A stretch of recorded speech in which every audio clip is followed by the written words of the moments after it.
Hi, I am Christina Willis. How are you all? So welcome to my channel once again, and we are going to continue the class 10th chapter, that is resources. So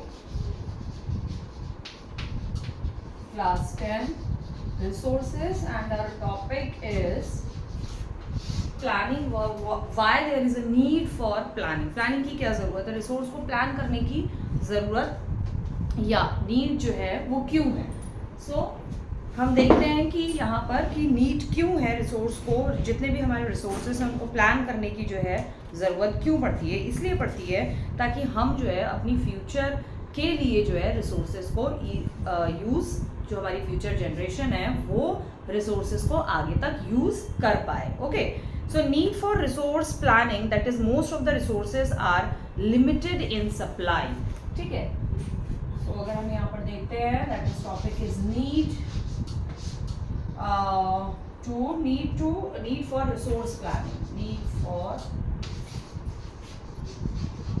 resource planning. So क्यों है ज़रूरत, resources को plan करने की ज़रूरत क्यों है? So that is, the first is most of the resources are limited. तो रिसोर्सेज जो है हमारे पास, इसलिए हमें फ्यूचर के लिए इसको यूज़ करने की ज़रूरत है, क्योंकि रिसोर्सेज जो हैं वो रिसोर्सेज हमारे पास जो है वो लिमिटेड है. रिसोर्सेज लिमिटेड, ठीक है. रिसोर्सेज की जो सप्लाई है वो भी हमारे पास लिमिटेड है. रिसोर्सेज हमारे पास फ्यूचर के लिए भी लिमिटेड है. So most of the resources are unevenly distributed over the country. Second है कि बहुत सारे रिसोर्सेज जो हैं वो अनइवनली डिस्ट्रीब्यूटेड है.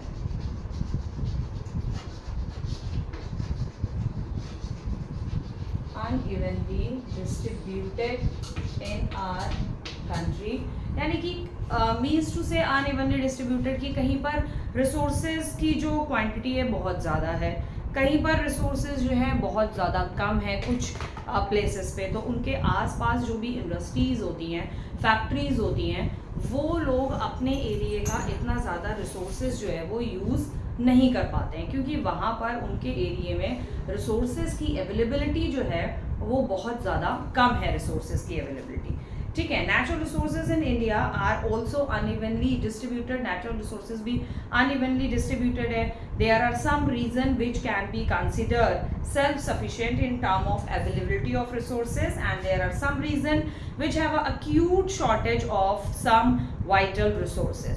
सो हमारी कंट्री में भी कहीं कहीं पर जो है रिसोर्सेज बहुत ज़्यादा क्वांटिटी में अवेलेबल है, और कहीं कहीं पर रिसोर्सेज जो है वो बहुत ही कम क्वांटिटी में अवेलेबल है. कहीं कहीं बहुत ज़्यादा है और कहीं कहीं कम है, मतलब एक्यूट शॉर्टेज है रिसोर्सेज की. लाइक फॉर एग्जांपल, जैसे यहाँ पे दिया हुआ है झारखंड है, Chhattisgarh, Madhya Pradesh are rich in the mineral resources.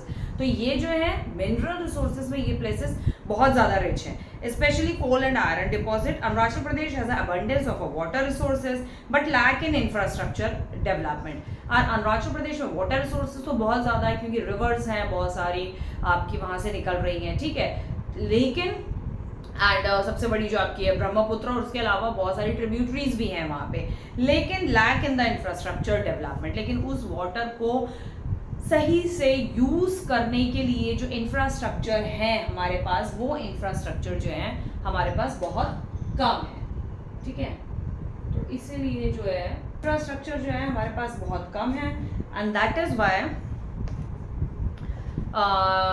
Why what it happen कि हम उन रिसोर्सेज को, जहाँ पर कई बार एबंडेंट क्वांटिटी में रिसोर्सेज होते हैं, हम उन रिसोर्सेज को, क्योंकि हमारे पास इंफ्रास्ट्रक्चर नहीं है, तो उन रिसोर्सेज को हम अच्छे से यूज़ जो है हम नहीं कर पाते हैं, ठीक है. The state of the Rajasthan is well endowed with the solar and the wind energy. Rajasthan में सोलर एनर्जी और विंड एनर्जी की बहुत ज़्यादा कहते हैं भरमार है, ठीक है.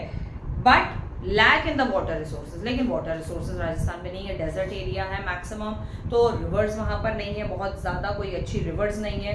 तो दैट इज़ वाई वहाँ पर जो है वाटर की रिसोर्सेज, जो वाटर की जो कमी है वो बहुत ज़्यादा रहती है.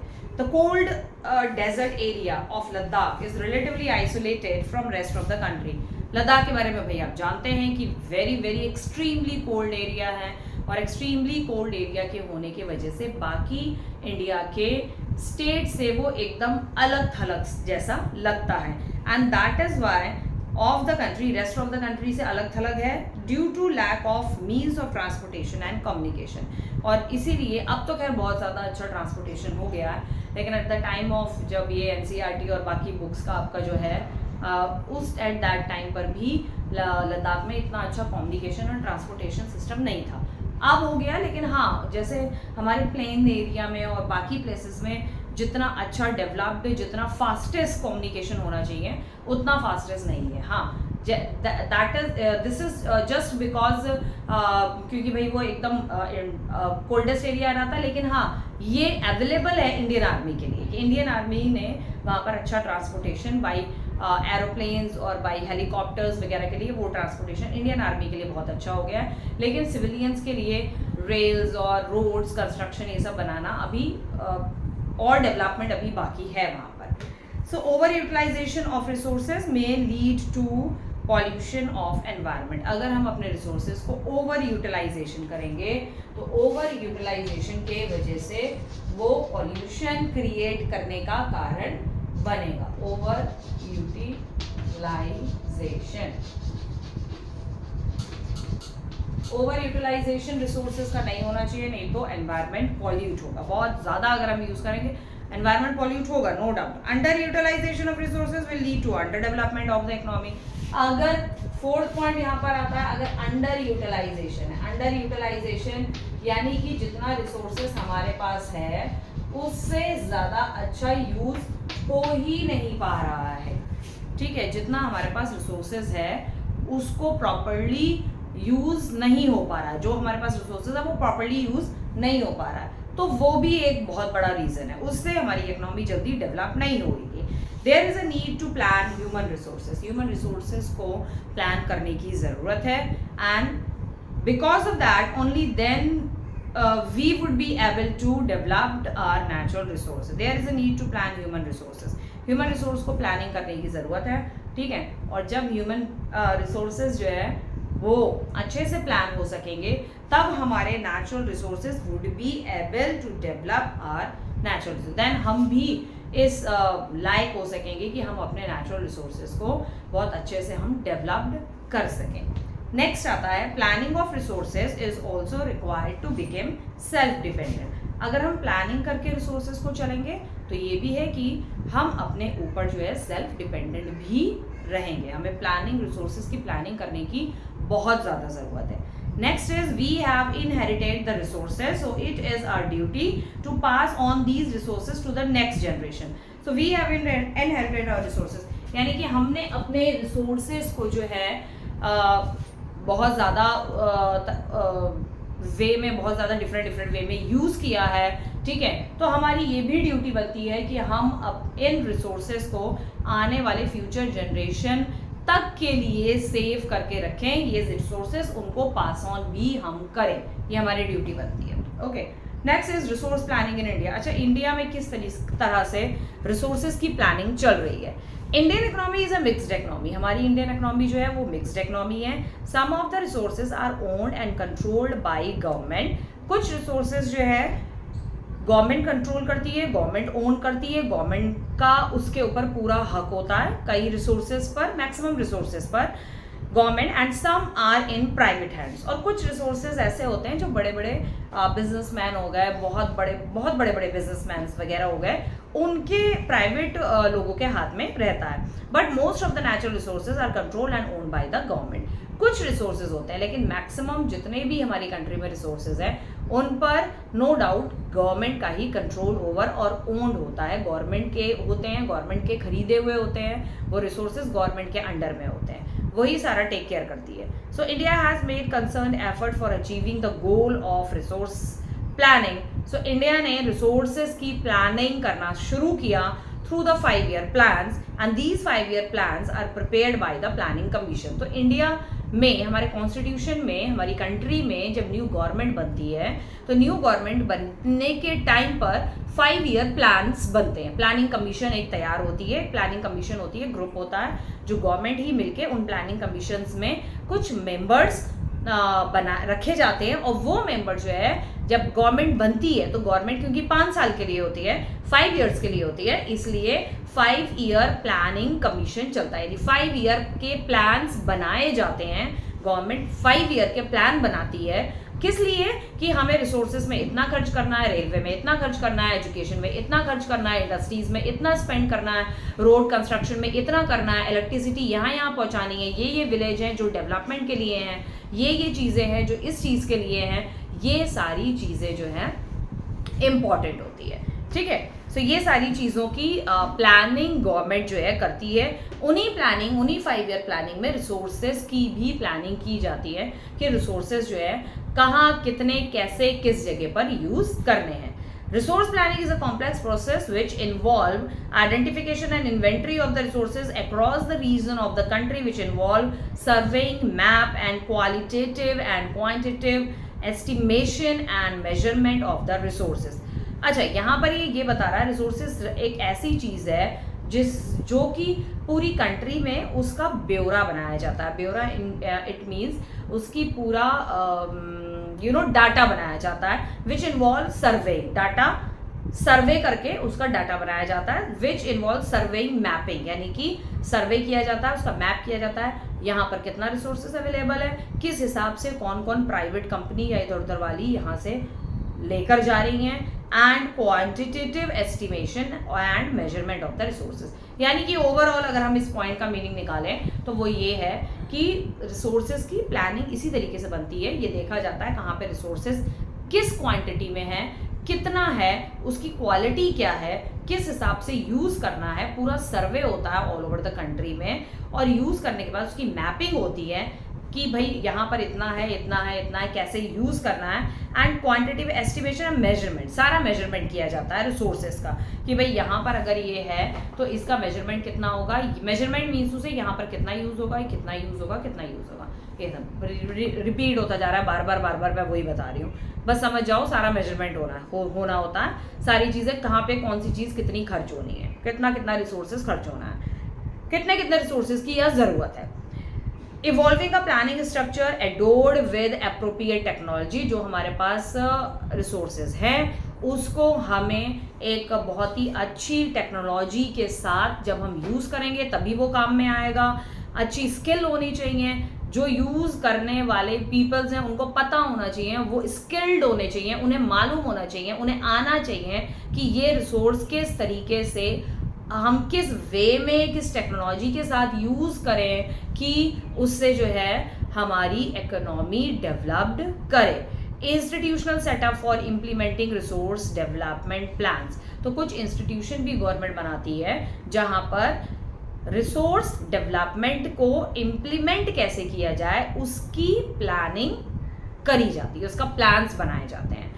Matching the resource development plans with overall national development plans, तो जो रिसोर्स के डेवलपमेंट प्लान्स होते हैं वो पूरे इंडिया की, पूरी कंट्री के, नेशन के डेवलपमेंट प्लान से मैच किए जाते हैं कि अगर ये हमने रिसोर्स के लिए ये प्लान बनाया है तो क्या ये नेशन के डेवलपमेंट में काम आएगा या नहीं आएगा। Understood. Next is role of technology in resource development. Technology का क्या रोल है रिसोर्सेज को डेवलप्ड बनाने में, ठीक है, रिसोर्सेज को डेवलप्ड वे में यूज़ करने में टेक्नोलॉजी क्या रोल अदा करती है। Availability of resources is a necessary condition for development of any region और कंट्री। अवेलेबिलिटी ऑफ रिसोर्सेज तो हर कंट्री में है, रिसोर्सेज हर कंट्री में अवेलेबल है, ठीक है, लेकिन उनको डेवलप करने की कंडीशंस क्या है। But mere availability of resources in the absence of the corresponding change in technology and institution may hinder the development. You have studied that some region or countries are developed whereas are some underdeveloped. कुछ countries आपको मालूम है developed हैं, कुछ countries जो है वो underdeveloped हैं. Have you ever thought why is this so? कभी आपने ये सोचा है कि ऐसा क्यों है? The most common factor for this is underdevelopment of technology. इसका जो most common जो factor है वो ये है कि उन देशों के पास अपने resources को यूज़ करने के लिए, अपने रिसोर्सेज को ढंग से बनाने के लिए उतनी हाई फाई टेक्नोलॉजी नहीं है, डेवलप्ड टेक्नोलॉजी नहीं है कि उन रिसोर्सेज को वो ठीक से यूज़ कर सकें, इसलिए वो अंडर डेवलप्ड या डेवलपिंग कंट्रीज में आते हैं. The history of colonization reveals that rich resources in the colonies were the main attraction for the foreign invaders. Resources बहुत है हमारी कंट्री में और हिस्ट्री हमें ये बताती है. लाइक आपने 8th में पढ़ा, ब्रिटिशर्स इंडिया क्यों आए, पोर्चुगीज इंडिया क्यों आए, फ्रेंच क्यों आए, डच क्यों आए, हमारे रिसोर्सेज को लेने के लिए, हमारे रिसोर्सेज को यूज़ करने के लिए, क्योंकि उनके पास उन रिसोर्सेज को यूज़ करके डेवलप्ड वे में बनाने की सारी टेक्नोलॉजी उनके पास उस समय अवेलेबल थी और हमारे पास नहीं थी, तो हमारे रिसोर्सेज ऐसे ही खुले में पड़े हुए थे और ख़राब हो रहे थे. The first thing. ओके, सो इसीलिए हिस्ट्री हमें ये बताती है कि सारे फॉरेनर्स इंडिया हमारी कंट्री में इसीलिए आए ताकि उनको जो है बेटर रिसोर्सेज मिल सकें और उनके पास वो डेवलप टेक्नोलॉजी थी जिससे कि वो उस टेक्नोलॉजी को, उस रिसोर्सेज को जो है डेवलप्ड वे में यूज कर पाए या टर्न कर पाए, बदल सके उसको. ठीक है. So next is, it was primarily the higher level of the technology development of the colonizing country that helped them to exploit resources of other Asian and the African country. It was merely the higher level of the technology development. अच्छा, कई बार क्या होता है कि कुछ countries के पास इतनी higher technology development के लिए इतनी हायर टेक्नोलॉजी होती है कि ऑफ द कॉलोनाइजिंग कंट्री, कि वो क्या करती हैं, दूसरी कंट्रीज को कॉलोनाइज यानी अपनी कॉलोनीज बनाने लग जाती हैं. जैसे कि ब्रिटिश, डच और पोर्चुगीज ने किया, हमें अपनी कॉलोनीज बनाए क्योंकि उनके पास इतनी हाई टेक्नोलॉजी थी कि वो हमारे रिसोर्सेज लूट के जो है वो अपने कंट्री में यूज करके उसको हाईली डेवलप्ड कर सकते थे. ठीक है. And that help them to exploit resources, और जिससे उनको ये भी हेल्प मिली कि बाकी कंट्रीज़ के, बाकी देशों के, एशियन कंट्रीज़ और अफ्रीकन कंट्रीज़ के रिसोर्सेज को उन्होंने एक्सप्लॉइट किया और उनको, उन कंट्रीज़ को कॉलोनीज बनाया. Therefore, resources can contribute to develop only when they are accompanied by the proper technological development and institutional changes like education and skilled workers. So इसीलिए resources, therefore इसीलिए resources जो है contribute तभी करेंगे किसी भी कंट्री के डेवलपमेंट में जब उस कंट्री के पास एप्रोप्रिएट डेवलप्ड टेक्नोलॉजी अवेलेबल हो उन रिसोर्सेज को प्रॉपरली चेंज करने के लिए. लाइक एजुकेशन, स्किल्ड वर्कर हो हमारे पास, जिससे कि हम अच्छी टेक्नोलॉजी को, वो वर्कर्स जो है, जो हमारे पास रिसोर्सेज हैं उनको अच्छी नई डेवलप टेक्नोलॉजी से उसे हम चेंज कर सकें और यूज़ कर सकें. तो रिसोर्सेज का होने का फ़ायदा तभी है जब हमारे पास जो है डेवलप्ड टेक्नोलॉजी अवेलेबल हो. Indian economy has failed to achieve a higher level of economic development. तो हमारी कंट्री जो है इकोनॉमी में फेल हो चुकी है क्योंकि हमारे पास उतनी जो है ना हायर लेवल की economic development, economic technology, developed technology हमारे पास नहीं है कि हम उस हायर लेवल तक जो है अपने रिसोर्सेज को डेवलप्ड कर सकें. Resources, because it lacks resources, but because of the lack of technology and quality of the human resources. कहीं पर हमारे पास रिसोर्सेज नहीं है और कहीं पर हमारे पास developed, hi fi developed technology नहीं है, और sometimes we also don't have a quality of a human resources. और कहीं पर हमारे पास जो है क्वालिटी नहीं है ह्यूमन रिसोर्सेज की, यानी कि हमारे पास स्किल्ड लेबर नहीं है, हमारे पास अच्छे इंजीनियर्स नहीं है, डॉक्टर्स नहीं है. लाइक अब ऐसा नहीं है, अब इस तरीके का नहीं है. मैं I am just giving a example कि लाइक हमारे पास बहुत अच्छे रिसोर्सेज हैं एक ब्रिज बनाने के लिए, लेकिन हमारे पास अच्छा इंजीनियर नहीं है कि वो उस पूरे प्रॉपर ब्रिज को बना सके. रिसोर्सेज बहुत है, लोहा है, आयरन है, ये है, वो है, ब्ला ब्ला सब कुछ है, लेकिन अच्छा इंजीनियर नहीं है जो एक बहुत बड़े पहाड़ पे जो है पुल बना सके. ठीक है. ये एग्जाम्पल यहाँ पर ये है कि हमारे पास कहीं पर किसी जगह पर हमारे पास अच्छी ह्यूमन मतलब क्वालिटेटिव और क्वालिटी ह्यूमन रिसोर्स की नहीं है हमारे पास. ठीक है. ये है. नेक्स्ट आता है आपका कंजर्वेशन ऑफ रिसोर्सेज. तो हमें कंजर्वेशन तो वैसे भी हमें करना चाहिए, रिसोर्सेज को कंजर्व करके रखना चाहिए.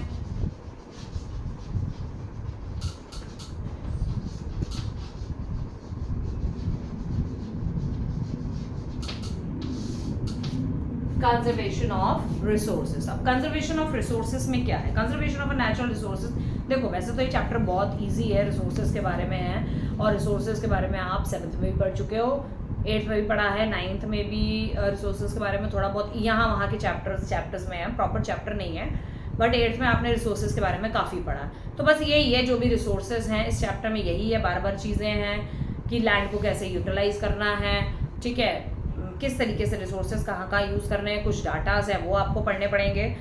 अब कंजर्वेशन ऑफ रिसोर्सेज मतलब यही है कि हमें रिसोर्सेज को कैसे बचाना है। Natural resources had been main concern of our leaders, हमारे थिंकर्स, हमारी गवर्नमेंट जो है यही कोशिश में लगी है कि नेचुरल रिसोर्सेज को किस तरीके से कंजर्व किया जा सके। Gandhi ji was very apt in voicing his concern about resource conservation. तो गांधी जी ने काफ़ी जो है इसके लिए कि कंजर्वेशन, हमारे रिसोर्स जो है कंजर्व हों, इसके लिए काफ़ी उन्होंने काम वर्क जो है किया है, ठीक है। There is enough for everybody need, सबके लिए उन्होंने ये कहा कि सबके लिए भरपूर है, भरपूर मात्रा में सबके लिए रिसोर्सेज अवेलेबल है, and not for anybody's greed यानी कि किसी के लालच के लिए रिसोर्सेज नहीं है, रिसोर्सेज सबके लिए भरपूर अवेलेबल है, लेकिन अगर कोई लालच के मारे रिसोर्सेज लिए जा रहा है, रखे जा रहा है अपने पास, और जैसे like for example coal mine है, ठीक है, वो मान लो किसी प्राइवेट बंदे के हाथ में है, ठीक है, तो उसने क्या किया भाई, अपनी फैक्ट्री के लिए जितना यूज़ होना था वो निकाल लिया, लेकिन अब वो लालच के मारे, लालच की वजह से जो है वो कोल माइन को खोदता जा रहा है और उसमें से कोयला निकालता जा रहा है और खूब सारी इंडस्ट्रीज बना रहा है, तो ये तो लालच हो जाएगा, तो रिसोर्स खत्म हो ही जाएगा, ठीक है। According to him, it were the greedy and the selfish individual who were responsible for the depletion of resources. He was in favor of producing for the masses than mass production. So, according to him, यही बताया मैंने, उनके according यही था कि resources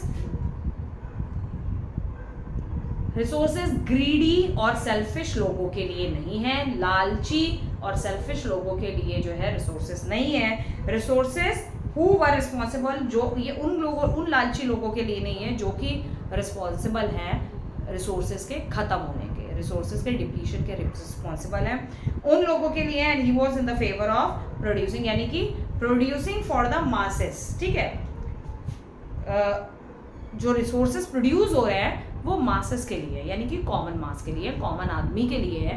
but then the mass production, यानी कि लेकिन उसके लिए नहीं कि आप मास प्रोडक्शन किए जाओ, खूब प्रोडक्शन किए जाओ, जबरदस्ती का प्रोडक्शन उस हिसाब से होना चाहिए जो कॉमन पीपल के लिए एनफ हो, कॉमन पीपल उसको यूज कर ले, बस मतलब उनके लिए एनफ हो, एनफ रिसोर्सेज हो, उतना ही प्रोडक्शन होना चाहिए, ठीक है। Next is land resources in India. अब आता है आपका लैंड रिसोर्सेज, थोड़ा सा लेंथी चैप्टर है ये।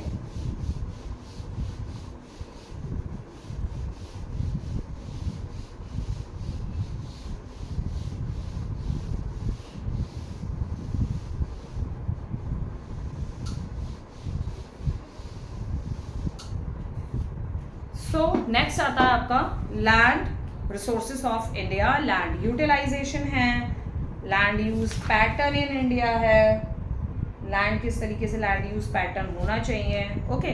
सो लैंड यूटिलाइजेशन है, लैंड यूटिलाइजेशन के बाद इसके बाद अलग अलग रिसोर्सेज के बारे में, सॉइल कैसे यूज करनी है, black soil and this soil and इसके बाद टाइप्स ऑफ सॉइल इरोजन कौन कौन सा है, सॉइल कंजर्वेशन है, लैंड एंड सॉइल है, तो उनके बारे में भी काफ़ी कुछ है। So continue with the chapter and that is land resources of India. Next topic है हमारा land resources in India. So land is an important natural resources, ये आपको सबको पता है कि land जो है हमारा बहुत ही important natural resources है।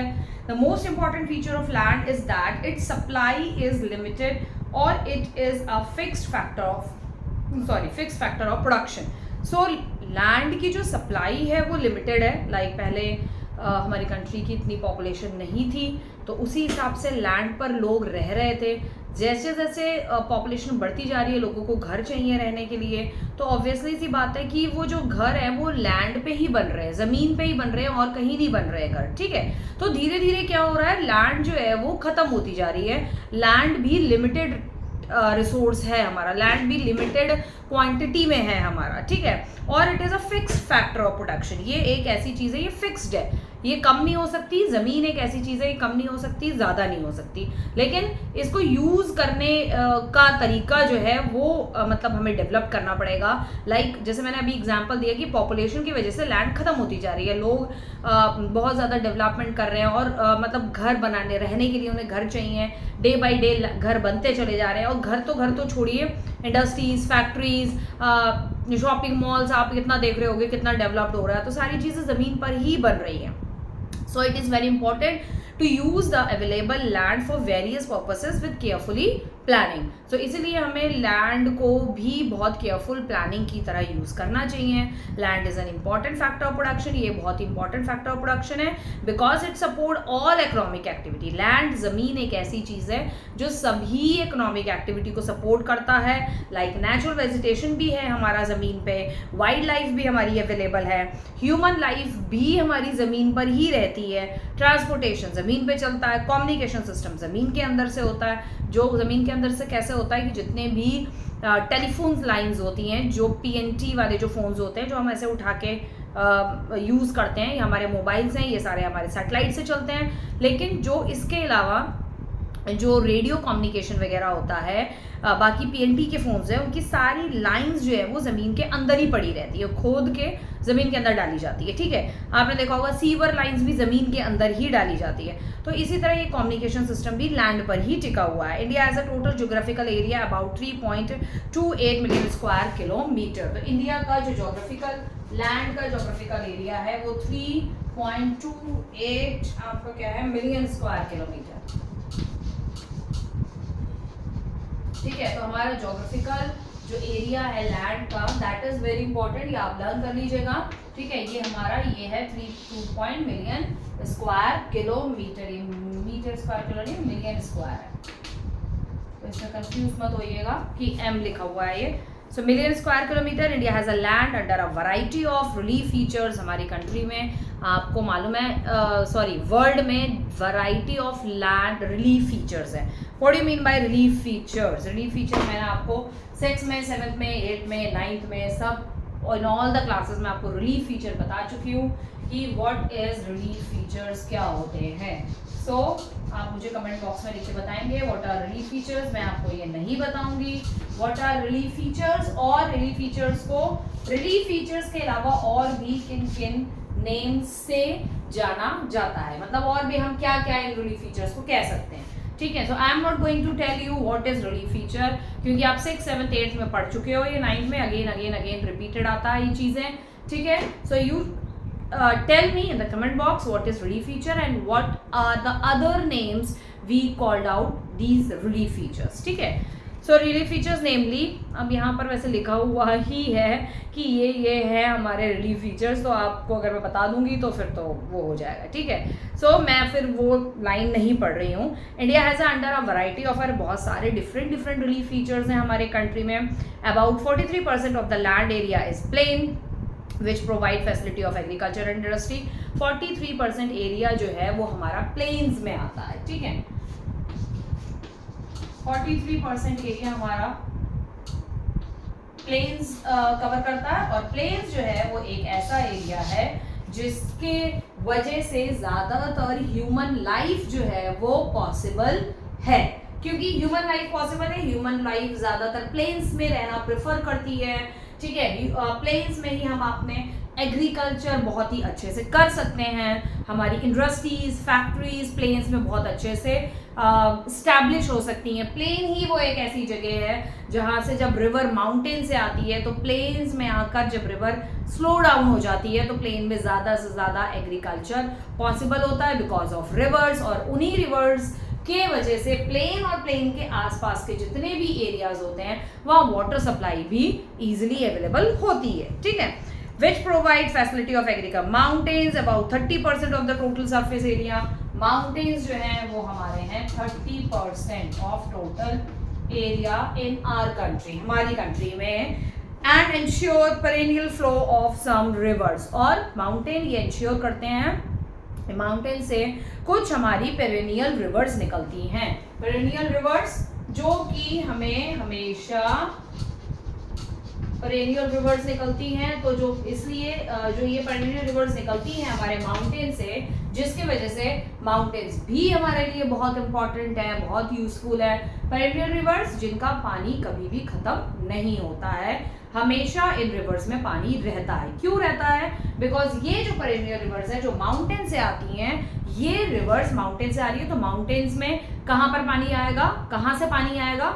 माउंटेन्स में बेसिकली जो वाटर आता है वो, क्योंकि mountains through out the air covered with snow, glacier, जो जितना भी पानी पेरेनियल रिवर्स में आता है माउंटेन में, वो सारा ग्लेशियर से आता है। और ग्लेशियर्स हमेशा मेल्ट होते रहते हैं। हाँ, बहुत ज़्यादा विंटर्स के टाइम पर भी वो बहती रहती है रिवर, लेकिन विंटर्स के टाइम पे क्या होता है कि बहुत ज़्यादा जनवरी दिसंबर में बहुत ज़्यादा कोल्ड होने की वजह से -60% जो है सेल्सियस टेम्परेचर रहता है वहाँ पर, तो जिसके वजह से जो ग्लेशियर्स हैं वो पूरे टूट के उसी रिवर में गिर जाते हैं। तो जब वो टूट के रिवर में गिरते हैं ग्लेशियर्स, दैट इज उन्हीं को ही ग्लेशियर कहते हैं। पहाड़ का टुकड़ा, बर्फ का टुकड़ा जब पानी में गिरता है दैट इज ग्लेशियर, और वो रिवर के फ्लो के साथ बहते हैं, वो धीरे धीरे धीरे धीरे धीरे मेल्ट भी होते रहते हैं। तो माउंटेन्स की रिवर वो रिवर्स होती है जिनमें कभी भी वाटर खत्म नहीं होता है, these are called the perennial reverse.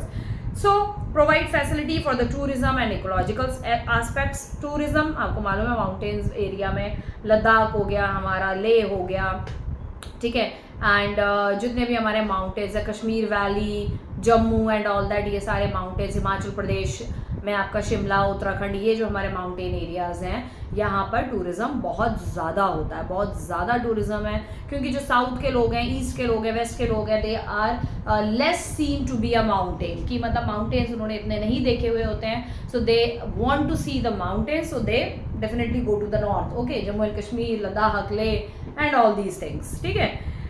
And ecological aspect भी बहुत अच्छा है माउंटेन्स में, इकोलॉजिकली बैलेंस सब चीज़ नेचर बना कर रखती है अपना। About 27% of the area is the plateau region. तो प्लेट्यू रीजन हमारा कितना है? प्लेट्यू रीजन हमारा जो है वो है 28% ऑफ एरिया।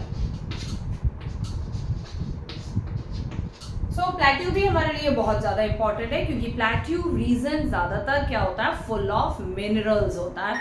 क्योंकि plateau basically made up of, plateau बनते हैं जो हमारे बेसिकली वो ज़्यादातर वॉल्केनिक इरप्शन से, अर्थक्वेक के मूवमेंट से, जो हमारे प्लेट टेक्टोनिक्स जो मूवमेंट्स होते हैं, ज़्यादातर प्लेट्यू उससे फॉर्मेशन होता है ज़्यादातर प्लेट्यूज का, तो जिसके वजह से हमारे पास प्लेट्यू रीजन में मिनरल्स की जो है मात्रा बहुत ज़्यादा रहती है। So it possess rich reserve of mineral, fossil fuel and forest, मैंने आपको बता ही दिया पहले ही। Next is come to the land utilisation. Land को हमें कैसे यूटिलाइज करना है अच्छे से।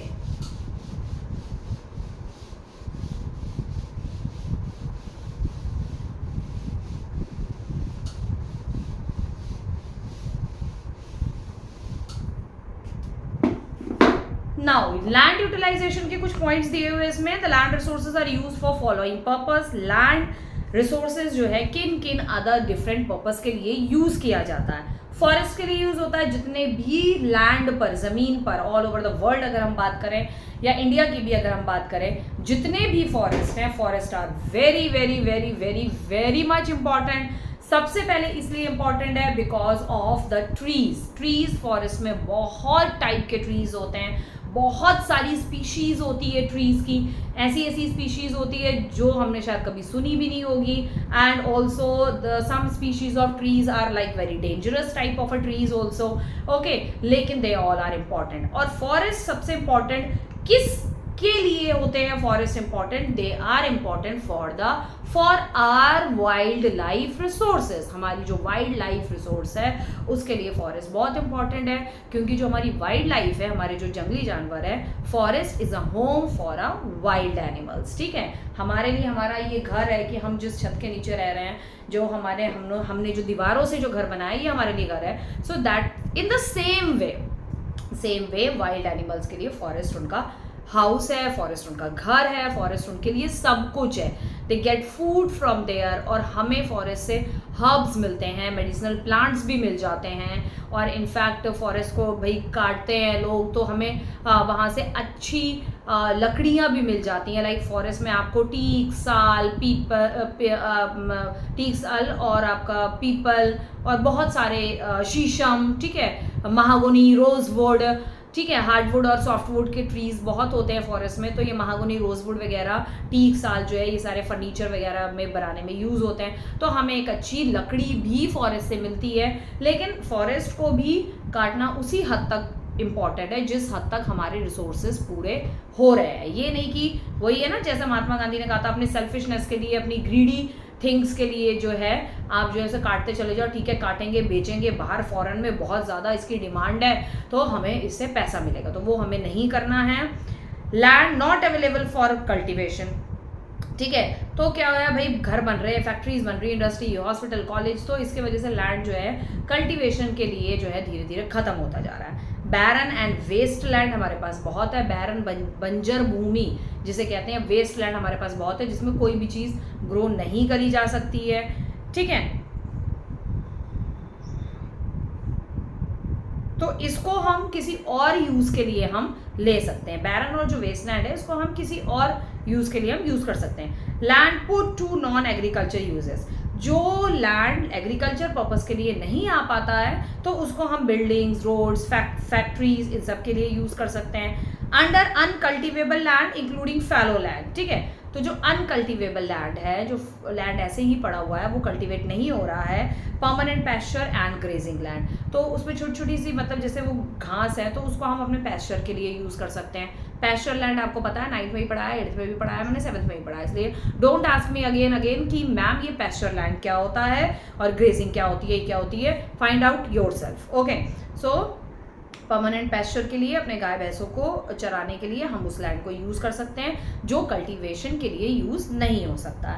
Land under miscellaneous tree crops Grove including in net sown area, अच्छा, कुछ लैंड है जो डिफरेंट ट्रीज के लिए यूज होता है, क्रॉप्स के लिए यूज होता है, लाइक रबर का हम कल्टीवेशन कर सकते हैं, इस तरीके का लैंड यूज होता है। यूकेलिप्टस के जो है पेड़ लगाए जाते हैं लैंड पर, क्योंकि उसका भी पर्पस अच्छा है, उसकी लकड़ी भी यूज होती है।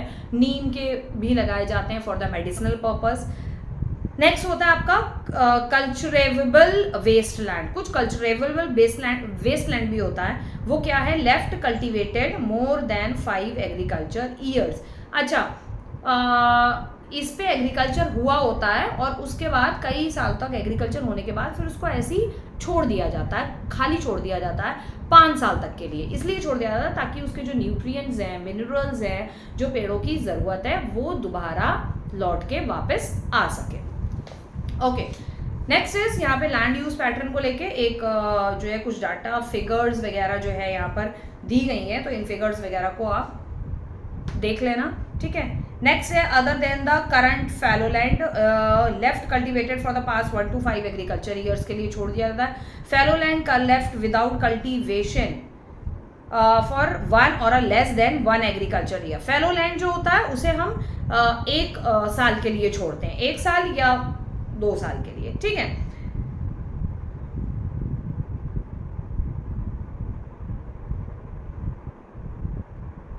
फैलो लैंड सीजन वाइज जो है क्रॉप इसमें ग्रो करी जाती है सीजन के अकॉर्डिंग, ठीक है। नेट सोन एरिया क्या होता है, net sown area, gross sown area is the area that is sown once a year, ठीक है। What is net sown area, net sown area एक इंपॉर्टेंट में टर्म दी हुई है। नेट सोन एरिया क्या होता है, net sown area it is the area which sown once in a year, यानी कि ये जो है ये वो एरिया होता है जो सोन वंस इन अ ईयर, ये साल में एक बार जो है इस पे क्रॉप ग्रो करी जाती है, साल में एक बार ही क्रॉप ग्रो करी जाती है, उसके बाद उसको पूरा साल खाली छोड़ दिया जाता है। फिर नेक्स्ट ईयर जब आता है तब उस पर कल्टीवेशन वगैरह ग्रो किया जाता है। एरिया सोर more than once in agriculture year plus the net sown area is also known as gross cropped area, ठीक है। नेक्स्ट देखते हैं हम land use pattern in India. Land use pattern क्या है इंडिया में,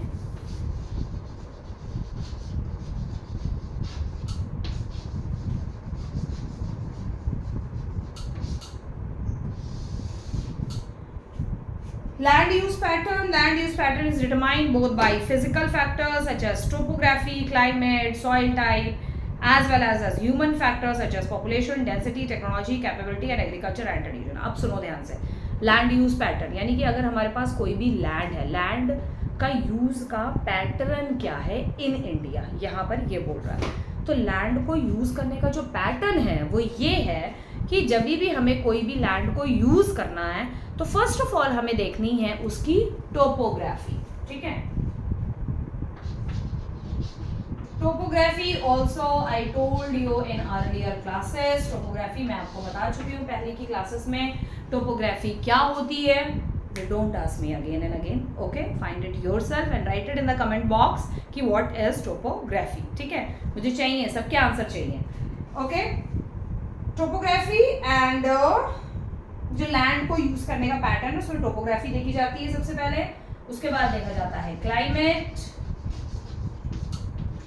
देन देखा जाता है आपका soil type,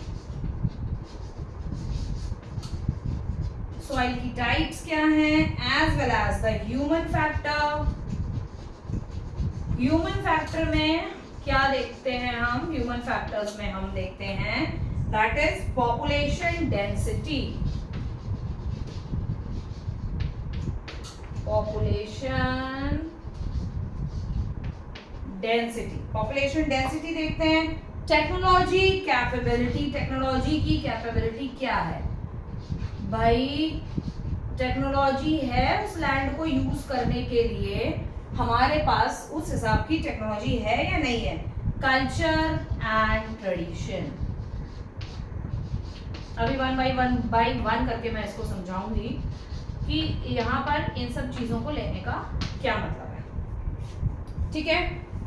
As already discussed, total geographical area of India is 3.28 million square kilometer. The land use data is available only for 93% of the total area. Land use जो data है available only 93% हमारा land use हम use कर सकते हैं, ठीक है।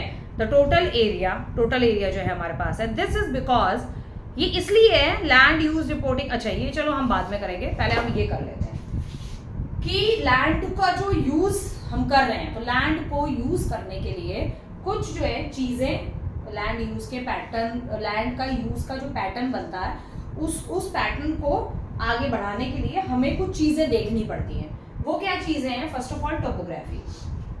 Topography नहीं बताऊंगी मैं कि क्या है, क्योंकि आपको मैंने 6 में ही बताया, 7th 8th 9th में बताया है। पहले हमें टोपोग्राफी देखनी है लैंड हमारा कैसा है, ठीक है। अब वही है ना, अगर मैं टोपोग्राफी समझाऊंगी तो सारी चीजें फिर क्लियर हो जाएंगी, आपको पता चल जाएगा टोपोग्राफी क्या है, टोपोग्राफी किसे कहते हैं, तो फिर तो वो कोई मतलब ही नहीं रहेगा। चलो, लेकिन फिर भी इनडायरेक्टली वे में मैं बताती हूँ। टोपोग्राफी लैंड कैसा है, किस तरीके का लैंड है, यहाँ पर एग्रीकल्चर हो सकता है या नहीं हो सकता है, ये सारी चीजें। अब एग्जैक्टली टोपोग्राफी क्या है वो मैं एकदम क्लियरली नहीं समझाने वाली, क्योंकि आप मुझे पहले कमेंट बॉक्स में लिख के बताओगे, ओके।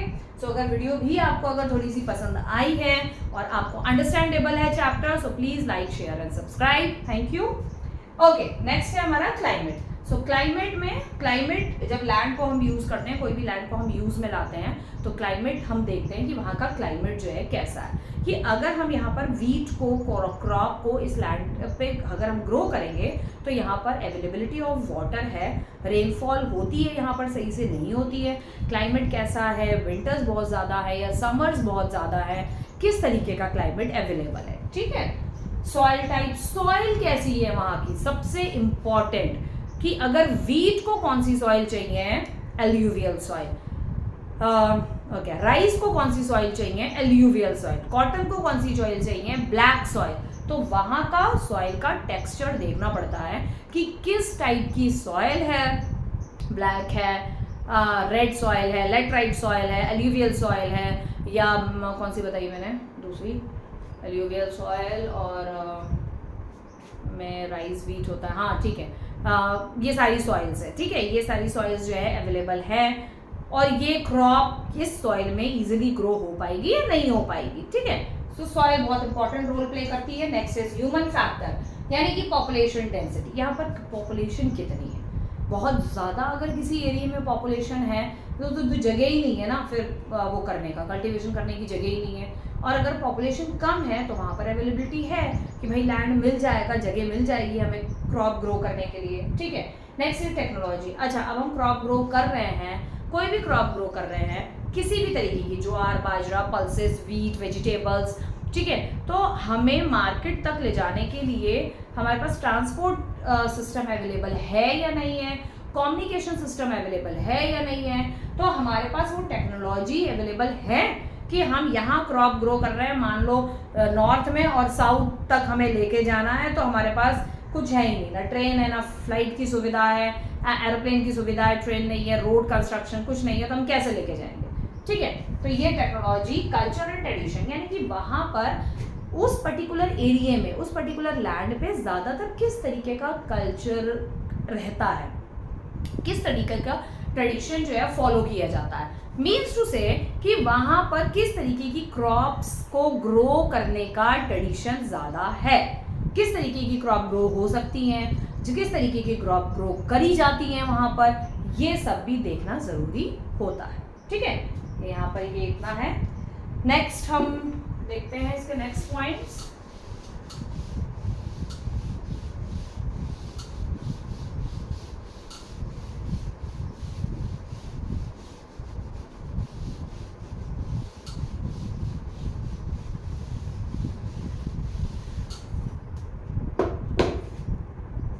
ओके, जो मैंने इसके बाद पढ़ा था कि 93% जो है हमारे पास लैंड अवेलेबल है। This is because land use reporting for most of the north east state except Assam has not been done. अच्छा, है क्या कि आसाम के अलावा बाकी जो नॉर्थ ईस्ट के स्टेट है उनका रिपोर्टिंग कभी हुआ नहीं है, मतलब उनका एरिया जो है वो कभी काउंट नहीं किया गया है कि कितना एरिया बाकी नॉर्थ ईस्ट के स्टेट में है। Some area of Jammu and Kashmir state occupied by Pakistan and China have also not been surveyed. The most important thing, जो कि शायद अभी तक ऑनलाइन में मैंने अभी तक नहीं बताई है, ऑफलाइन में तो बहुत बार बताई है मैंने आपको। So, ये अगर हमारा हल्का फुल्का बनाया है, एग्जैक्टली नहीं बनाया मैंने, स्टिल आई एम ट्राइंग, ठीक, बट ऑफलाइन में मैं बहुत बार बना चुकी हूँ और बच्चों को मैं बता चुकी हूँ, ठीक है। एक मिनट, मैं थोड़ा सा निकाल लेती हूँ तो एग्जैक्टली बन जाएगा आपका। ये कहाँ है, कहीं इंडिया का मैप दिख जाए मुझे। here it is. So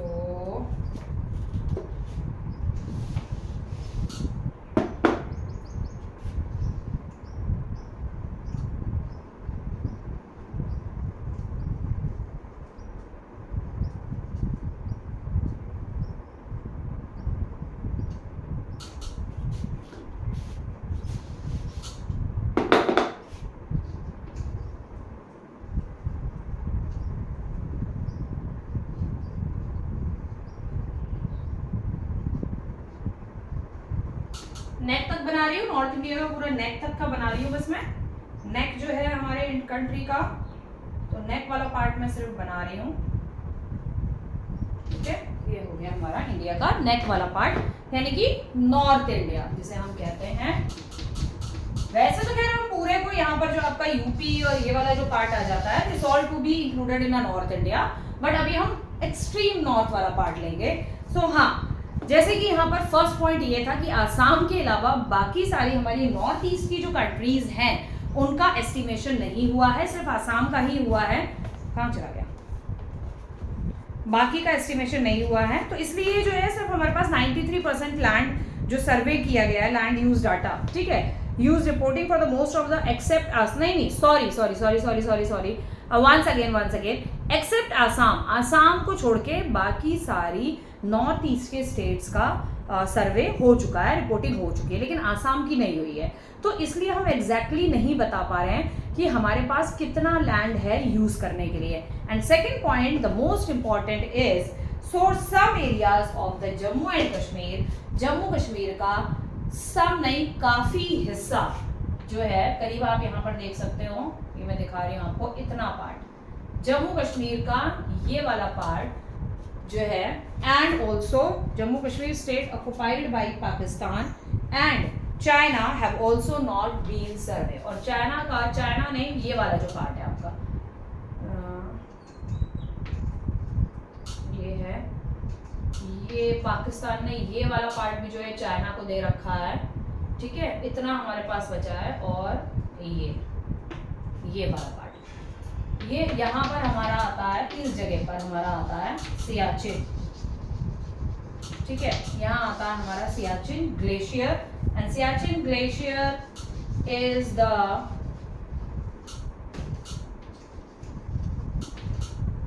glacier यही है ना, Siachen Glacier is the world highest battlefield ground, ये आपको याद रखना है।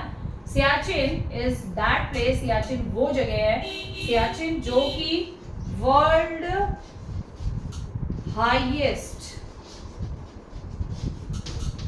battlefield ground है, ठीक है।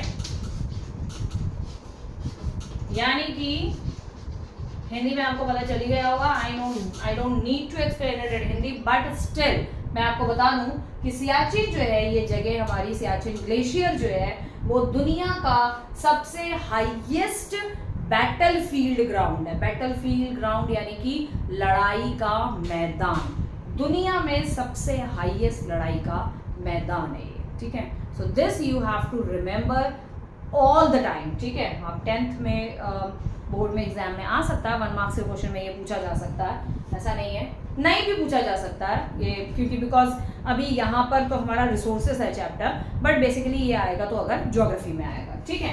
एंड दिस पार्ट ये है आपका COK, यानी कि चाइना ऑक्युपाइड, नहीं सॉरी गलत बताया मैंने, ये है आपका अक्साई चिन, इसलिए वहां पर बोला है कि some areas of Jammu and Kashmir occupied by Pakistan, ये है POK, ये जो पार्ट आपको दे रखा है ये है COK, चाइना ऑक्युपाइड कश्मीर, ये पाकिस्तान ने गिफ्ट के तौर पे चाइना को दिया हुआ है। वाओ नाइस, ठीक है, क्योंकि ये पाकिस्तान ने कैप्चर किया हुआ था और इतना पार्ट चाइना को गिफ्ट दिया ताकि चाइना यहाँ से कॉरिडोर बना सके, ठीक है, यहाँ से एंट्री बना सके पाकिस्तान के लिए और पाकिस्तान से इंडिया के लिए, ठीक है।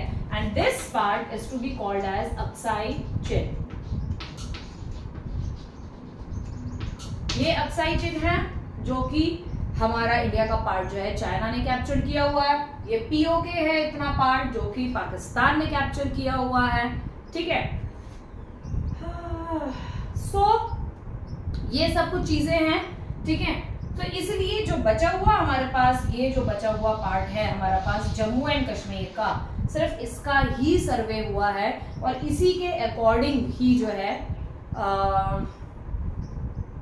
इसी के अकॉर्डिंग जो है हमारे लैंड का सर्वे होकर इसी के अकॉर्डिंग डाटा हमारे पास है, ठीक है। तो अभी तक जो पाकिस्तान ऑक्युपाइड कश्मीर है, हाँ एक चीज और, यहाँ वाला ये वाला जो पार्ट है इसको वहां के लोग नहीं, वहां मतलब जो पाकिस्तान सरकार है इसको कहती है आज़ाद कश्मीर, ठीक है, ये आज़ाद कश्मीर है, इस पे POK पाकिस्तान की सरकार का भी कोई वो नहीं है, ठीक है। और POK में जो इस समय लोग हैं, अगर अकॉर्डिंग टू द न्यूज आप देखो तो POK में जो लोग हैं दे आर ईगरली वांट्स कि POK जो है जल्द से जल्द जो है हिंदुस्तान में मिला लिया जाए, क्योंकि ऑब्वियसली बट ऑब्वियस POK और अक्साई चीन इंडिया का ही पार्ट है and very soon it will be possible. जो 75, 74, 73 ईयर्स से जो पाकिस्तान ने POK पे जो कब्जा किया हुआ है, जबरदस्ती का जो कब्जा किया हुआ है, ठीक है, so I hope it will be very soon to be recovered और POK हिंदुस्तान में शामिल होगा ही होगा, ठीक है। सो ये वाला पार्ट जो है आज़ाद कश्मीर कहा जाता है, ये POK, ये COK, क्योंकि इन्होंने चाइना को गिफ्ट किया हुआ है, बहुत ज़्यादा इनके पास पैसा है, भुखमरी इनके देश में आई हुई है पाकिस्तान के, ठीक है, और मरे पड़ रहे हैं लोगों के लिए, लोगों के पास खाना नहीं है, बाढ़ आई हुई है और ये गिफ्ट देंगे चाइना को, COK, जमीन, हमारी जमीन जो है चाइना को गिफ्ट कर रहे हैं, वाओ, ठीक है। और ये चाइना ने भी ये पार्ट 1962 में ये पार्ट जो है कैप्चर किया था 1962 में अक्साई चीन ये कैप्चर किया था, ठीक है। और पाकिस्तान ने ये जो है ये आपका 1948 में इन्होंने 1948 में जब इंडिया पाकिस्तान में घुसा था, एंट्री करी थी, तो उस समय 1948 में जो है इन्होंने ये पार्ट कैप्चर कर लिया था। वहाँ पर भी इंडिया पाकिस्तान की लड़ाई हुई थी। 47 में देश आज़ाद होने के 1 साल के बाद ही इन्होंने अपनी जो है औकात जिसे कहते हैं, अपनी हरकतें, अपनी औकात दिखाना जो है इन्होंने स्टार्ट कर दिया, और तब से ही 48 से ही ये कैप्चर्ड है। और ये चाइना ने अक्साई चीन 1962 में इंडिया चाइना की जो बहुत भयंकर लड़ाई हुई थी, वॉर हुई थी, उस वॉर में इन्होंने ये वाला पार्ट कब्जा किया हुआ था। ठीक है, सो ये आप देख सकते हैं, ये इतना लैंड हमारे पास बचता है, तो इतने ही लैंड का जो है लैंड यूज पैटर्न, यानी इतने जम्मू कश्मीर के इस पार्ट का जो है हमारे पास डाटा है, हमारे पास जो सर्वे किया हुआ है वो इतने ही लैंड का सर्वे किया हुआ है। ठीक है, क्योंकि बाकी पार्ट जो है लोगों का कैप्चर किया हुआ, तो उसका सर्वे, उसका डाटा हमारे पास है ही नहीं। ठीक है, सेकंड आता है नेट सोन एरिया। इसमें बताया area sown once in a year, जो 1 साल में क्रॉप ग्रो होती है, is known as net sown. According to given figure, net sown area has increased from 45 से 46 बढ़ा है। जो नेट सोन एरिया, जो हमारी क्रॉप का जो प्रोडक्शन है, क्रॉप का जो प्रोडक्शन जो हुआ है, तो वो इंक्रीज कितना हुआ है, 45 से 46 इतना हुआ है।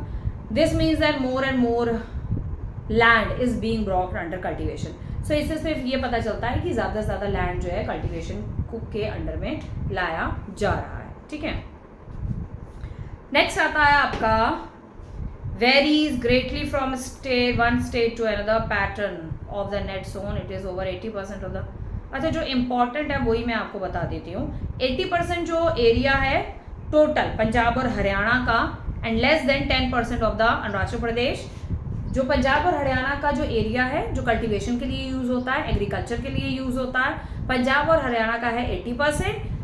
10% से भी कम है आपका अरुणाचल प्रदेश, मिजोरम, मणिपुर और अंडमान निकोबार का। ठीक है, एरिया अंडर फॉरेस्ट, फॉरेस्ट के अंडर में कौन कितना एरिया है, फॉरेस्ट का जो एरिया है हमारा अभी इंक्रीज फ्रॉम 18% से 1960-61 में 22% बढ़ा है, 2008 और 9 में 22% हो गया था। बस still it is far below than the scientific norms, लेकिन साइंस के अकॉर्डिंग अभी भी फॉरेस्ट एरिया बहुत कम है हमारे पास, मतलब 18 से 22% हुआ है और अभी भी कम है, अभी और होना चाहिए। ठीक है, the livelihood of millions of people who lives in these forest depend on these forest है। सो बहुत सारे मिलियंस ऑफ पीपल है, ठीक है, क्योंकि इन फॉरेस्ट की वजह से प्रॉपर इकोलॉजिकल बैलेंस बना रहता है। 1/3 of the total land of our country must be kept under forest. तो 1/3 हमारी कंट्री का जो लैंड है वो फॉरेस्ट में होना चाहिए, और बहुत सारे लोगों की जो लाइफ है वो फॉरेस्ट पे डिपेंड करती है। बहुत सारे ऐसे जंगली जाति है हमारी कंट्री में, आज भी फॉरेस्ट लाइफ जो जीते हैं, जंगली प्रजाति है, वो लोग वहीं रहना पसंद करते हैं। उनको शहर का ये लाइफस्टाइल एंड ऑल सारी चीज़ें नहीं पसंद है, वहीं आज वो जानवरों को मार के खाते हैं। वहाँ पे जो भी उनको फ्रूट्स, वेजिटेबल, जो भी चीज़ अवेलेबल है वो उसी को खाते हैं। ठीक है, नेक्स्ट इज है परमानेंट पैस्चर लैंड जो है हमारे पास वो बहुत ही कम है, वो 3.38 है। ठीक है, live stock population on agriculture, तो हमारे जो लाइव स्टॉक है उसकी जो पॉपुलेशन है उस पर काफ़ी प्रेशर आ रहा है, क्योंकि हमारे पास लैंड, उनको घास वास चराने के लिए हमारे पास ज़मीन ही नहीं है, क्योंकि पैस्चर लैंड ही कम है। तो ऑब्वियसली सी बात है, हमारी कैटल्स जो है, हमारी लाइव स्टॉक्स जो है वो खत्म होती चली जाएगी। ठीक है, really mainly on farm waste, farm का जो वेस्ट बचता है तो वो लैंड जो है उन पर वो जो कैटल्स हैं वो उन पे डिपेंड होते हैं कि जो वेस्ट है वो हम खाएंगे। ठीक है, उसके बाद है आपका waste land including rocky, arid, desert area and land put to other non agriculture uses include settlements, road, railway and industries. ठीक है, सो ये सारी चीज़ें हैं जो कि जो वेस्ट लैंड है, रॉकी लैंड है, एरिड है एरिया, वो सेटलमेंट के लिए यूज होता है, रोड्स के लिए, रेलवे के लिए, इंडस्ट्रीज के लिए।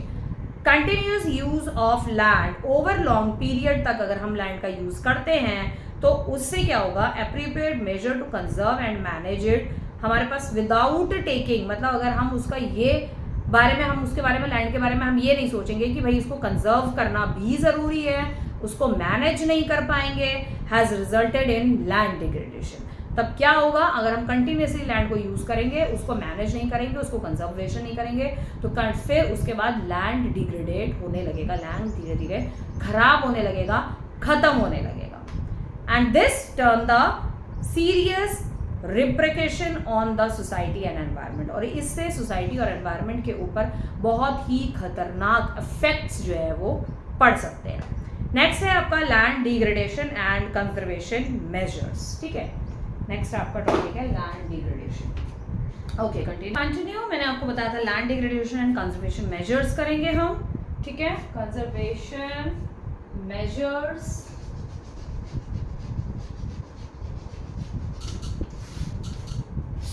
कंजर्वेशन मेजर करेंगे। आप लोग से कुछ क्वेश्चंस आए हैं मेरे पास, लाइक मैम आप हमेशा ब्लैक बोर्ड और जो है आप चॉक्स क्यों यूज़ करते हो, और वाइट बोर्ड या मतलब पेन्स के साथ जो ब्लैक पेन आते हैं, वाइट बोर्ड के जो पेन्स आते हैं, वो क्यों नहीं यूज़ करते हो। नो डाउट इसके पीछे वैसे वाइट बोर्ड ही है मेरा, but the thing is that I like to teach with the same as a traditional way of a teaching, traditional. No doubt आजकल स्मार्ट क्लास आ गई है, बहुत सारी न्यू टेक्नोलॉजी आ गई है। हाँ, होपफुली आगे चल के शायद मैं स्मार्ट क्लास लगा लूँ यहाँ पर, बट उससे भी मतलब स्मार्ट क्लास से भी like I am teaching in offline classes. जब मैं पढ़ाती थी वहाँ स्मार्ट क्लास था, तो मैं स्मार्ट क्लास कम ही यूज़ करती थी, और मैं ज़्यादातर ब्लैक बोर्ड और चॉक से ही पढ़ाना ज़्यादा प्रेफर करती हूँ, क्योंकि मुझे ब्लैक बोर्ड और या ग्रीन बोर्ड इस तरीके से उससे चॉक से पढ़ाने में ही ज़्यादा मुझे मज़ा आता है पढ़ाने में। So I like this kind of a traditional teaching like blackboard and chalk, so that is why I'm teaching with this.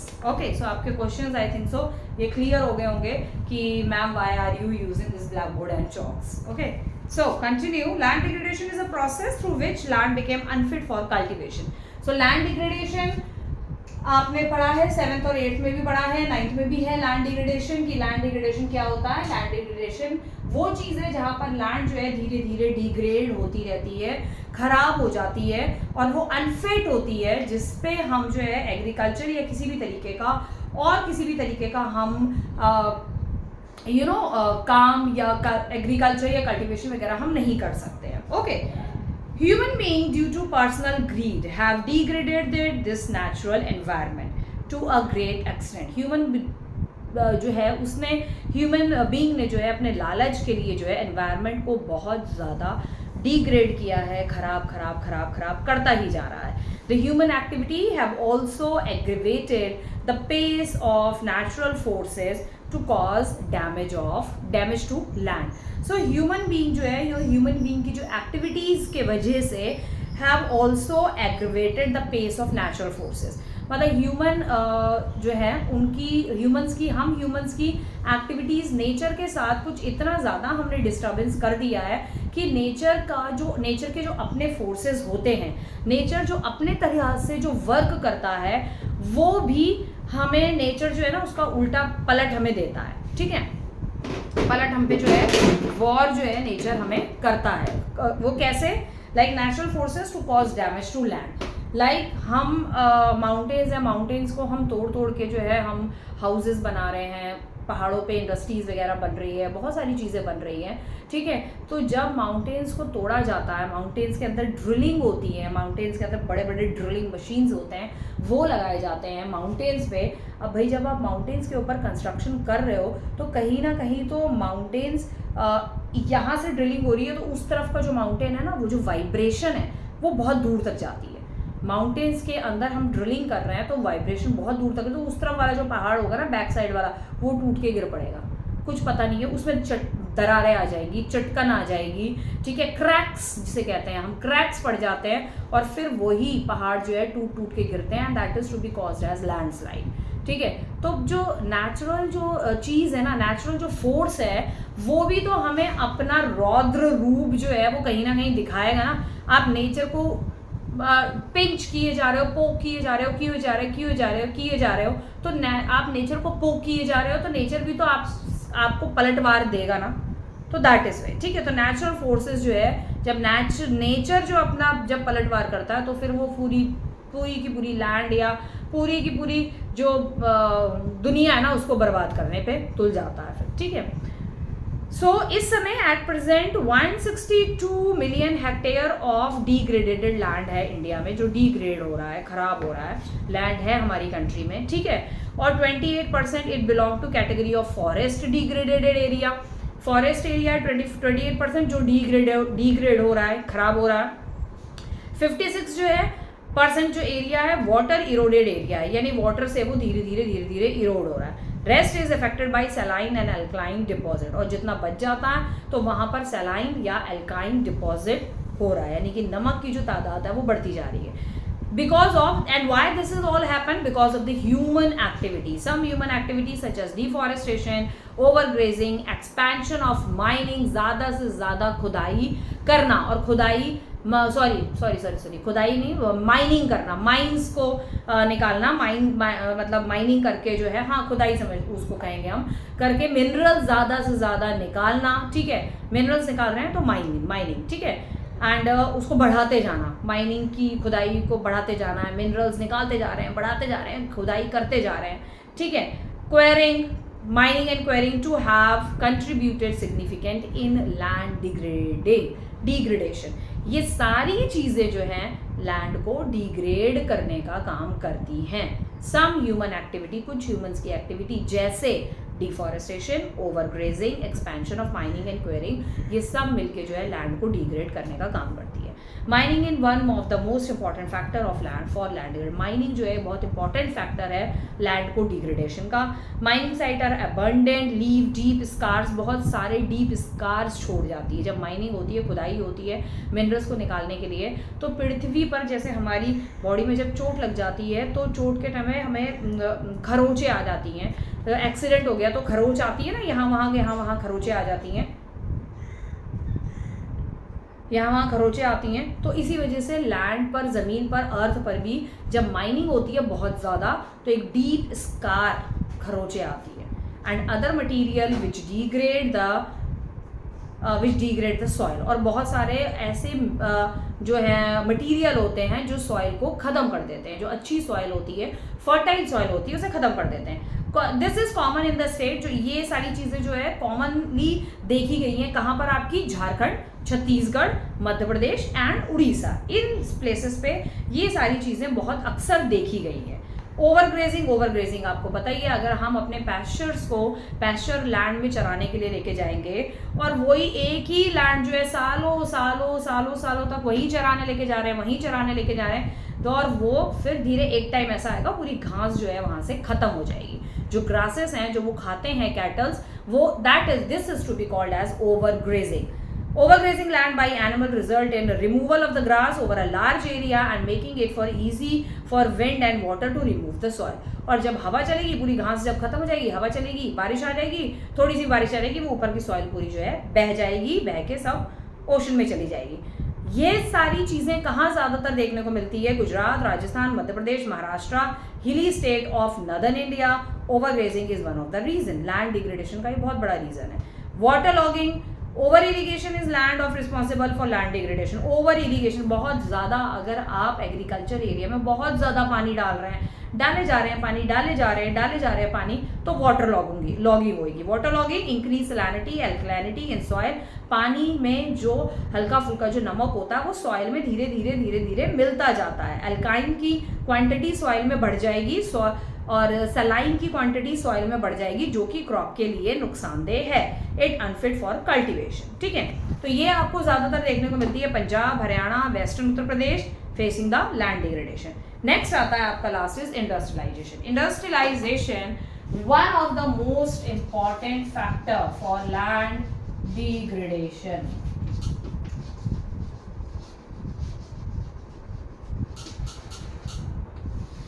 Industrialisation जो है वो इन सभी में से एक सबसे बहुत ज़्यादा मोस्ट इम्पॉर्टेंट रीजन है लैंड डिग्रेडेशन, ठीक है, बहुत मोस्ट इम्पॉर्टेंट है। क्योंकि इंडस्ट्रीज जब बनती हैं तो इंडस्ट्रीज बनने के लिए सबसे पहले भाई वो हो रही है, डिगिंग हो रही है, इंडस्ट्रीज खड़ी करनी है, इंडस्ट्रीज वहाँ पर बनानी है, ठीक है। इंडस्ट्रीज में से जितना जो है वेस्ट आ रहा है वो ओशन में रिवर्स में सारा फेंक रहे हैं।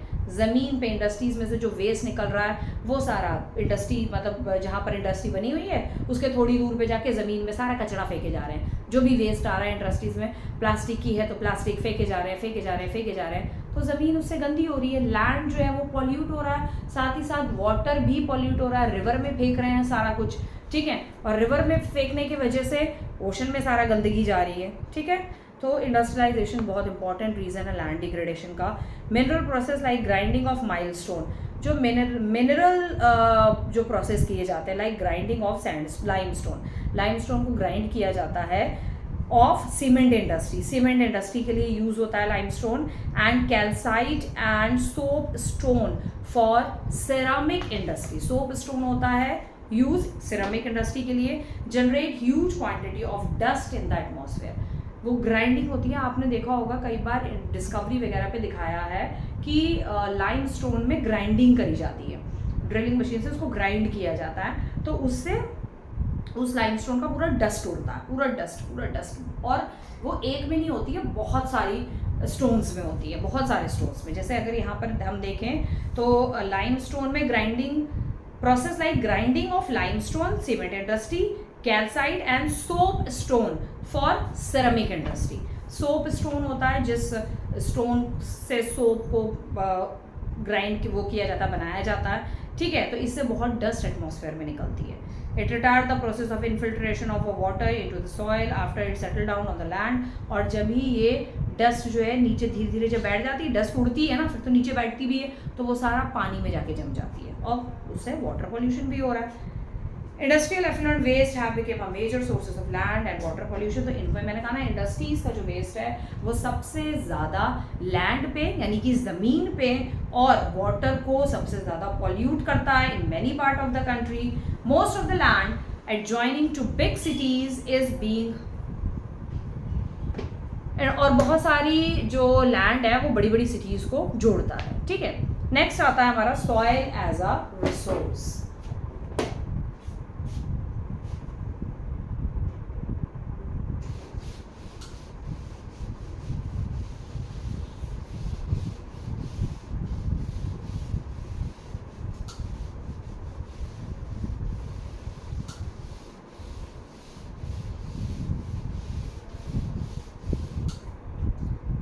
Next is soil as resource.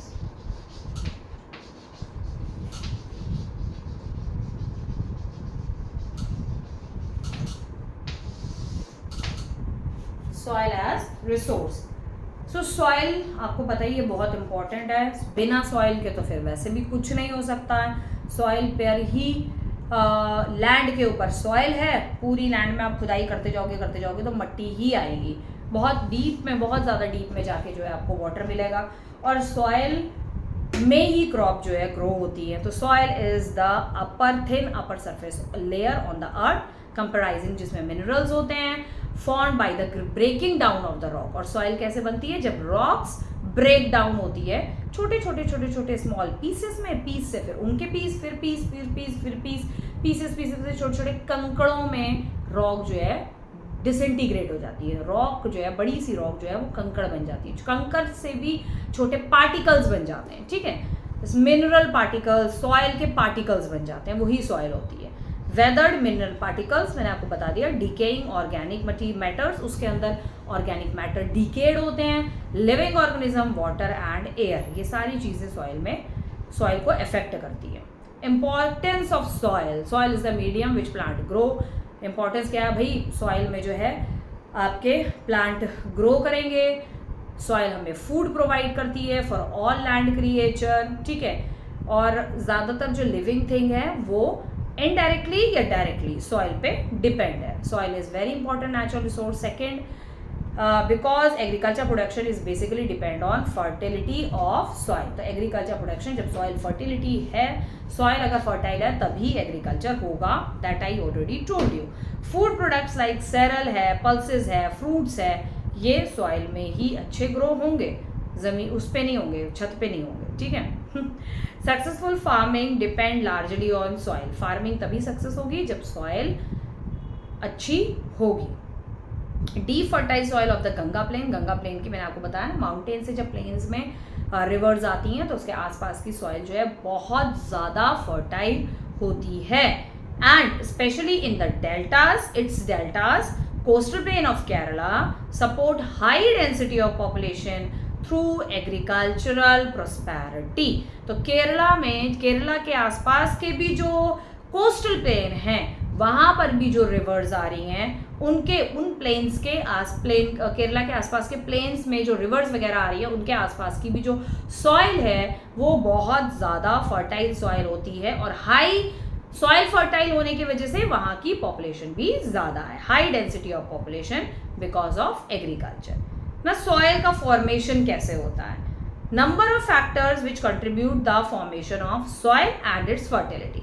Important factor of the soil formation are mention below. So important factors क्या है सॉइल फॉर्मेशन के? Factors for soil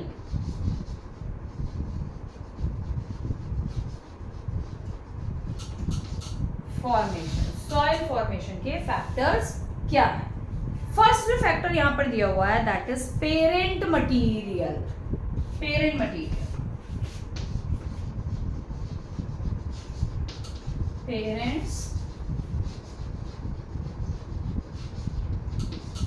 material.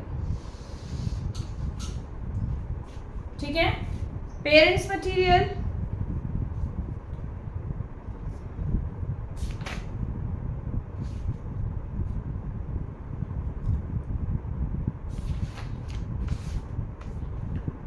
The sources of the rock fragment and make up the soil is parent material. जो rock के fragments होते हैं, rock जो disintegrate करती है, बहुत छोटे सॉइल पार्टिकल्स जब बन जाते हैं तो वही जो सॉइल पार्टिकल्स होते हैं उसे पेरेंट मटीरियल कहते हैं. विच में ईदर बी बेड रॉक और loose sediment transport elsewhere by water या विंड से या आइस से कहीं और जाकर डिपॉजिट होते हैं. ठीक है, the surface rocks are expose to the process of weathering and suffer decay and decomposition. ठीक है, तो जो सरफेस की जो रॉक होती है वो क्या होती है, एक प्रोसेस होता है टू द प्रोसेस ऑफ, जो सरफेस की जो रॉक होती है वो वेदर्ड होती है. ठीक है, छोटे पार्टों में डिवाइड होती जाती है, टूटती जाती है and suffer decay and decomposition, और जमीन में डिकेड होती है और डीकम्पोज होती है. और डीकम्पोजिशन के होने की वजह से, इसी प्रोसेस की वजह से rock convert into fine grains and provide a base for the soil formation. और जब रॉक जो है छोटे कन्वर्ट होती रहती है, बहुत फाइन ग्रेन छोटी सॉइल उठा के आप देखोगे ना, हल्के छोटे मट्टी उठा के आप देखोगे तो उसमें हल्के छोटे पार्टिकल्स तो होते हैं, उसमें आपको बड़े छोटे से बड़े आपको कण मिल जाएंगे, पत्थर छोटे मट्टी में मिल जाएंगे. तो यही होता है, यही जब रॉक डिसइंटीग्रेट होती जाती है, डिकम्पोज होती है, डीके होती है and then converted into fine grain to provide, यही सॉइल फॉर्मेशन का बेस बनाती है. ठीक है, नेक्स्ट है रिलीफ. अगेन इसमें रिलीफ आ गया है. Relief influence the process of soil formation in many ways. Most important being relief जो है वो बहुत इंपॉर्टेंट है सॉइल का फॉर्मेशन करने में. स्लोप ऑफ लैंड का स्लोप कैसा है, स्टीप है, बहुत ज़्यादा गहरा है या शैलो है, and Swift flow of water का फ्लो कैसा है, और steep slope usually have a thin soil layer. जहाँ पे स्टीप स्लोप है यानी कि गहराई है, और ये हो गया शैलो स्लोप. ठीक है, गहराई है तो वहाँ पे सॉइल जो है वो सॉइल की जो लेयर है थिन सॉइल लेयर होगी. ठीक है, नेक्स्ट है आपका क्लाइमेट. इसके बाद था आपका रिलीफ, बता दिया मैंने, एंड नेक्स्ट इज क्लाइमेट भी बहुत इम्पॉर्टेंट रोल प्ले करता है, क्योंकि जिस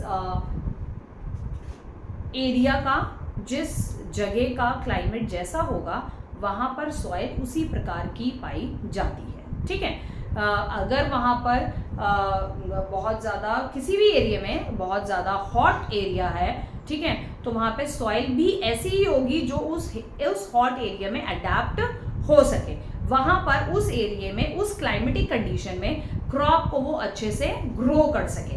इसी तरीके से अगर कहीं पर जो है बहुत ज्यादा विंटर्स है तो वहां पे सॉइल भी वैसी होगी कि वहां पर उस जगह पे जो है क्रॉप जो है वो इजिली ग्रो कर सके। ठीक है, ये है आपका क्लाइमेट जो है बहुत ज़्यादा डिपेंड करता है सॉइल के फॉर्मेशन में। एंड कुछ बायोलॉजिकल और केमिकल प्रोसेस भी क्लाइमेट के होते हैं जो सॉइल फॉर्मेशन में हेल्प करते हैं।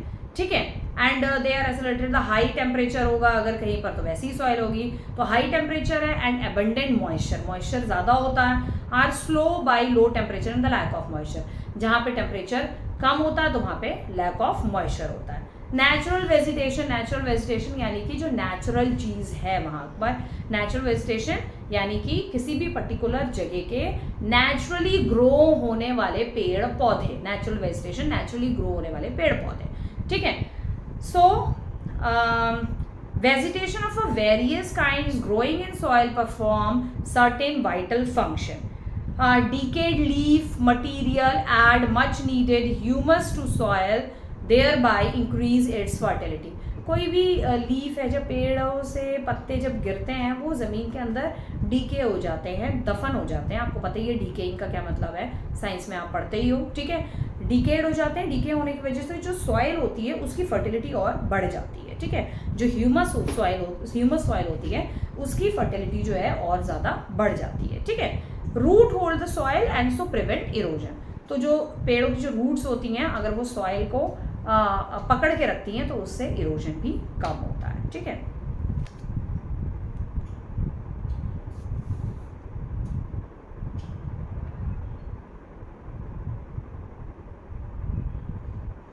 ओके, नेक्स्ट है आपका soil resources of India. Next topic, soil resources of India.